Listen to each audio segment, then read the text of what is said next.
नमस्कार किसान भाइयों। आज हम फिर से लहसुन की फसल से संबंधित जानकारी आप लोगों को पहुंचाने के लिए आए हुए हैं। जैसा कि किसान भाइयों, अभी कई जगह कई किसानों ने लहसुन की जो फसल थी उसकी निंदाई कर दी है।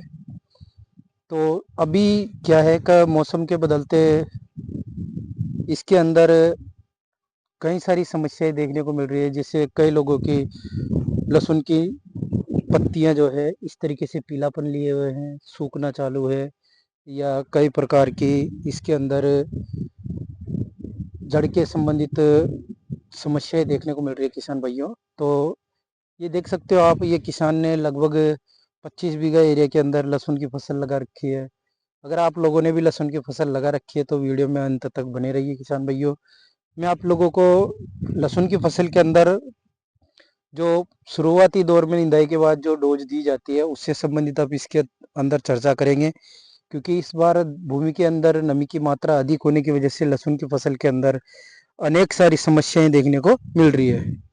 तो किसान भाइयों, मैं मोहित कुमार सुमन, मेरा यूट्यूब चैनल है @मोहित सुमन 2305। अगर आप मेरे चैनल पर नए हो तो चैनल को सब्सक्राइब करना ना भूलें, साथ में बेल आइकन जरूर दबाएं।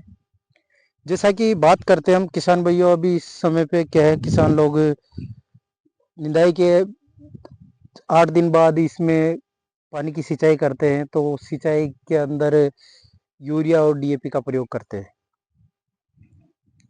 जी हाँ दोस्तों, किसान भाइयों, जी इसमें ये एनपीके का, और जैसे मान लो कई लोगों को डीएपी की सुविधा नहीं मिल पा रही है तो आप एनपीके का सहारा ले सकते हो।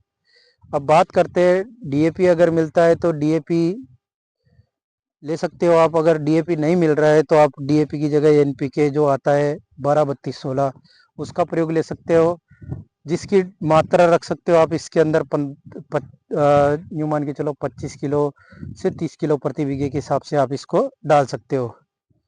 और अगर डीएपी मिल जाए तो डीएपी को भी आप इस प्रकार से डाल सकते हो। वैसे इन चीज़ों को आप बरसात के अंदर प्रयोग में लें तो वो ज़्यादा बढ़िया रहता है, पर उस समय आप लोगों तक इन चीज़ों की उपलब्धता न होने की वजह से कई लोग निदाई के समय ही डालते हैं, इसका प्रयोग उसी समय करते हैं। इसके साथ साथ में किसान भाइयों, मैं आप लोगों को बताना चाहूँगा, इसके अंदर जैसे मान लो आपने डीएपी का और इसका एनपीके का या यूरिया डाल देते हैं लोग 50-45 किलो प्रति बीघे के हिसाब से। तो किसान भाइयों, मेरा एक माध्यम आप लोगों को बताना है कि अगर आप यूरिया का छिट्टा मारे हो तो उसको 2 भागों में करके दो।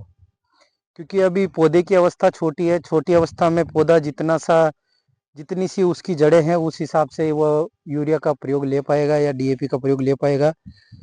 तो उस हिसाब से आप उसको अगर अधिक मात्रा में दोगे तो वो वेस्टेज ही जाएगा। तो सभी किसान भाइयों को मेरा निवेदन है कि आप अगर जैसे मान लो प्राथमिक इसमें प्रथम निदाई के बाद में अगर इसमें कुछ माइक्रोन्यूट्रिएंट्स दे रहे हो तो उसमें क्या क्या चीज़ें हमें सेलेक्ट करना है, सेलेक्टेड ही हमें चीज़ें प्रयोग में लेनी है, जिससे आप लोगों को अपनी फसल के अंदर काफ़ी डिफरेंस देखने को मिलेगा।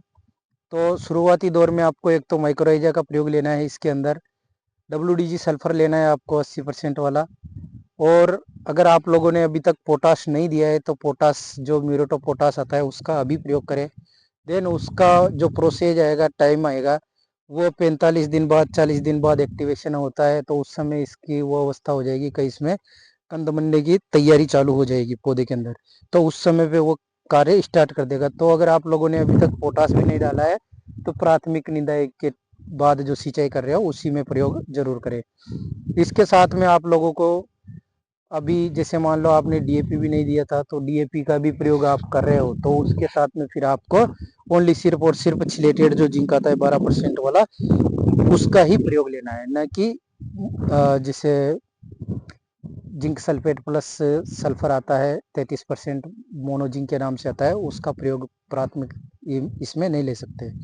क्योंकि क्या है कि डीएपी का और जिंक का उसका दोनों का कॉम्बिनेशन नहीं होता है, इसमें भूमि जो है हार्ड हो जाती है।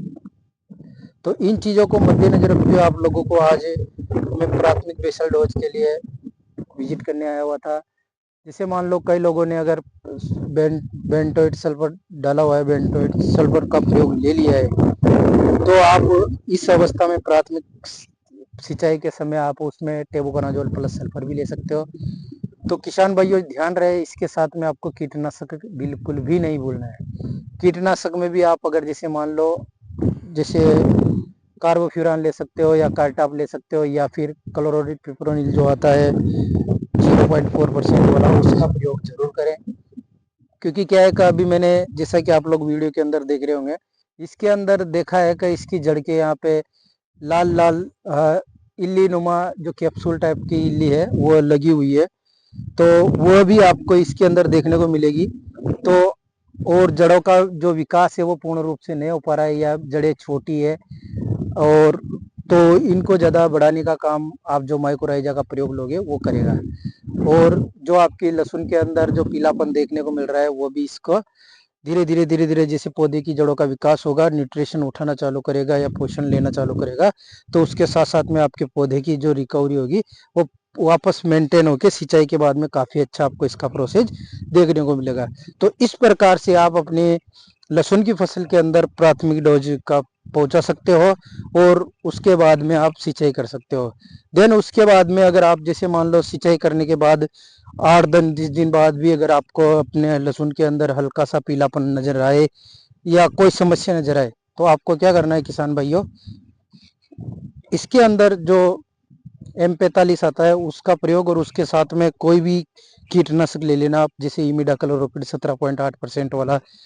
इन दोनों चीज़ों को मिला के इसके साथ में एक एंटीबायोटिक ले लेना, स्टेप्टोसाइक्लिन वगैरह, और सिलिकॉन बेस्ड चिपको के साथ में एक नॉर्मल स्प्रे जरूर निकाल देना। इसका निकालने से आपके लहसुन की फसल के अंदर कई प्रकार के रस चूसक कीट होते हैं, उनका भी कंट्रोल हो जाएगा, और आपके लहसुन के पत्तियों के ऊपर होने वाले कोई भी प्रकार के इफेक्टिव फंगल जो होगी वो खत्म हो जाएगी।